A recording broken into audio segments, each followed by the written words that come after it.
আসসালামু আলাইকুম গাইস, কুরকুরা মিডিয়ার পক্ষ থেকে সবাইকে জানাই শুভেচ্ছা এবং স্বাগতম। তো গাইস, আবার একটি আসলাম নতুন একটি ভিডিও নিয়ে। ভিডিওটি যদি আপনাদের কাছে ভালো লাগে তাহলে সাবস্ক্রাইব করে পাশে থাকবেন নতুন নতুন ভিডিও পাওয়ার জন্য। তো আজকে আসলে আমি মূলত কথা বলবো আপনার মালদ্বীপ ভিসা সংক্রান্ত ব্যাপারে।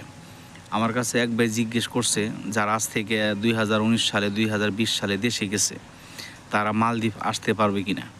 তো আসলে ভাই, মালদ্বীপ আসতে হইলে এখানে আপনার একটা রিস্কের ব্যাপার আছে। যারা 3 পাতা পাসপোর্টে গেছেন তাদের কিন্তু কোনো, এখন আপনারা কেউ বলতে পারবেন না যে আপনাকে ক্যান্সেল করছে নাকি ডিপোর্ট মারছে না কি করছে। তো এখানে অনেকে আমারে জিজ্ঞেস করে যে ভাই, আমি যদি পাসপোর্টের নাম্বার দেই বা আইডি কার্ডের ফটোকপি দিই তাহলে চেক করতে পারবেন কিনা।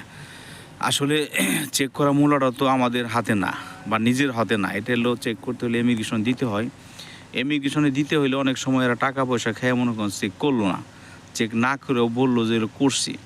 তখন দেখা গেলো যে আপনি আসলেন, আসার পরে আপনার ওখানে আপনার ওই মালদ্বীপ এয়ারপোর্ট থেকে ঘুরিয়ে দিল। তখন এই যে এত টাকা খরচ করে আসলেন, আসার পরে যদি ঘুরিয়ে দেয় তাহলে তো সমস্যা মনে করেন। তো এই জন্য আপনার সবসময় দেখে শুনে তারপরে আসবেন মনে করেন। তো প্রয়োজন বুঝে আপনার এই দেশের না এসে প্রয়োজন বুঝে আপনার অন্য দেশে যান, সমস্যা নেই, কিন্তু এত রিস্কের মধ্যে আসার দরকার নেই। সবসময় খেয়াল রাখবেন যে অনেকগুলো টাকা, প্রায় 4 লাখ 5 লাখ টাকা দিয়ে আসতেছেন। তো এত টাকা দিয়ে আসার পর যদি আপনার মালদ্বীপ এয়ারপোর্ট থেকে ঘুরিয়ে দেয় তাহলে তো সমস্যা।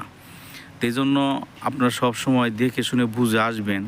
হয়তো অন্যান্য দালালে বলতে পারে যে ভাই আনতে পারুন, ঠিক আছে। এখন দেখা গেলো যে ভাই আনলো, আনার পরে মনে করেন যে আপনার ওই মালদ্বীপ এয়ারপোর্ট থেকে ঘুরিয়ে দিল, তখন কিন্তু একটা লাগবে দ্বন্দ্ব মনে করেন। তখন এই যে টাকা পয়সা আপনি যে মেরে গেল, এই টাকাগুলো কিন্তু খুব কষ্টের টাকা ভাই। হয় কেউ সুদি করে আসে, কেউ জমিন বন্ধক দিয়ে আসে, কেউ লাভে দিয়ে আসে, বিভিন্নভাবে আসে মনে করেন।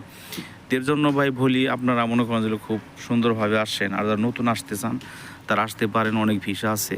আপনার এলিয়া কোম্পানি, সাসি কোম্পানি, লিউ কোম্পানি, বিভিন্ন কোম্পানি ভিসা খোলা আছে, আসতে পারেন। এমটিসিসি আছে, তো ভালো ভালো কোম্পানি আসছে। রানিং রিসোর্ট আছে, রানিং রিসোর্টে আসতে হলে আপনার অনেক টাকার প্রয়োজন ওই রিসোর্টের নাম হইতে গেলে। তো গাইজ, সবাই ভালো থাকবেন, আবার দেখা হবে আগামী ভিডিওতে। তো সবাইকে জানাই ধন্যবাদ, অনেক অনেক ধন্যবাদ।